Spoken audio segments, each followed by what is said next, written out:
Et oui, intelligence artificielle, gros sujet évidemment de ce Global Industrie. En cette troisième journée, je suis rejointe par mon invité. Bonjour Estelle Finidori. Bonjour. Vice-présidente stratégie de chez Schneider Electric France. Pas d'IA dans la data, c'est un petit peu comme ça qu'on va appeler votre interview.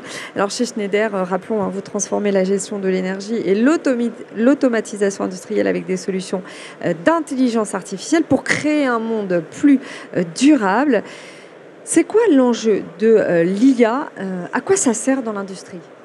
Alors l'IA, c'est une formidable promesse pour l'industrie de compétitivité. Et qui dit compétitivité dit emploi et croissance. Aujourd'hui, on a encore du mal, la vérité, à définir les cas d'usage précis que l'intelligence artificielle va pouvoir amener à l'industrie. Mais on voit bien, c'est une évidence pour tout le monde, qu'en fait c'est une opportunité que l'industrie française ne peut pas se permettre de rater. C'est ce qui demain va faire en fait un effet pivot et va permettre à tout un tas de processus industriels de devenir beaucoup plus compétitifs. La réalité, c'est qu'on a un tissu industriel relativement ancien, voire obsolète en France, puisqu'on a des vieilles industries. Et des vieilles infrastructures surtout. Des vieilles infrastructures, exactement. Et l'intelligence artificielle, ça va être absolument critique, en particulier pour toutes les industries avec des processus critiques où les enjeux de qualité sont essentiels, ou les industries où la mise à l'échelle immédiate et indispensable dans les bonnes conditions de qualité pour arriver à être compétitif sur les marchés internationaux. Et pour ces industries-là, critiques et très gros volumes mis à l'échelle, l'IA va être un indispensable de compétitivité demain. Alors, deux questions. Est-ce que les industries sont prêtes à changer d'un point de vue approche, mentalité, prisme, donc je dirais humain, habitude, et ensuite, mais vous n'avez déjà un petit peu répondu, d'un point de vue infrastructure? Alors, je pense qu'aujourd'hui, nos industriels, ils ont bien saisi l'enjeu et l'importance.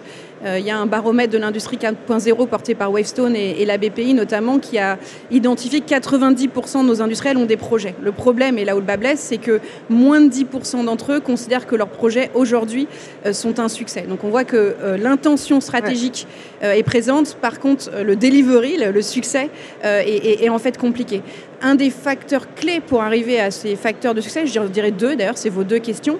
Le premier facteur clé, c'est de construire une infrastructure de données industrielles qui soit robuste à l'échelle, c'est-à-dire qu'on est bien sur des échelles mondiales, corporate level et pas à l'échelle d'un site, et qui permettent de créer tout le backbone de data qui est nécessaire pour pouvoir venir apporter les solutions d'intelligence artificielle. Et aujourd'hui, ces infrastructures de data, dans une grande majorité des cas, n'existent pas encore, oui, c'est sûr, ne sont pas à l'échelle. Le deuxième sujet, c'est le sujet de compétences. Parce qu'en fait, l'algorithme d'optimisation d'un processus sera intrinsèque à chaque processus. On va être sur des algorithmes extrêmement customisés.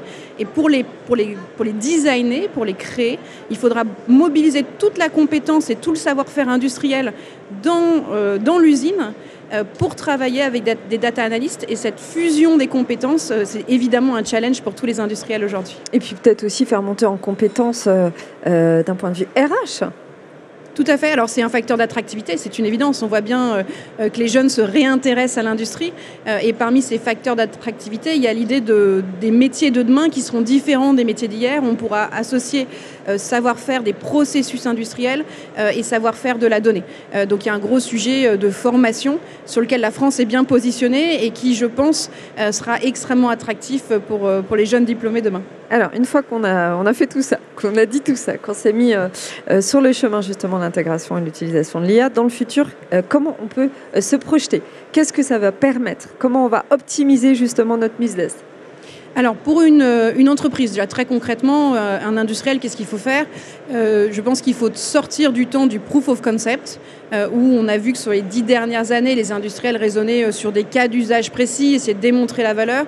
Et il faut penser maintenant à la mise à l'échelle. Ça veut dire définir ce qu'on appelle des corps modèles de data, des modèles d'architecture qui vont être scalables, qui vont pouvoir passer à l'échelle et déployer sur tout le tissu industriel d'un industriel. Ensuite, la promesse de valeur, c'est de pouvoir faire à la fois de la supervision à distance et de l'optimisation de gestion sur un parc industriel, sur un ensemble unifié et cohérent de données. Donc c'est beaucoup plus de productivité, c'est aussi plus de fluidité dans la gestion des compétences pour un industriel et puis de la qualité à la sortie de ces processus. Ça, c'est vraiment les enjeux cœurs que l'IA va permettre de délivrer. Très très rapidement, l'actualité chez Schneider Electric France. Alors chez Schneider, beaucoup de sujets, mais en lien avec le sujet du jour, on a pleinement intégré début 2023 la filiale Aveva, qui est une filiale qui sert tout notre portefeuille software pour l'industrie.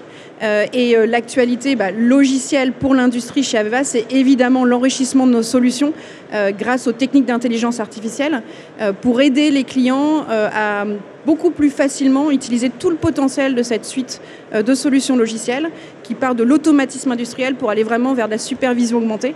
Et ça, c'est nos grandes nouveautés offres logicielles à venir et du moment.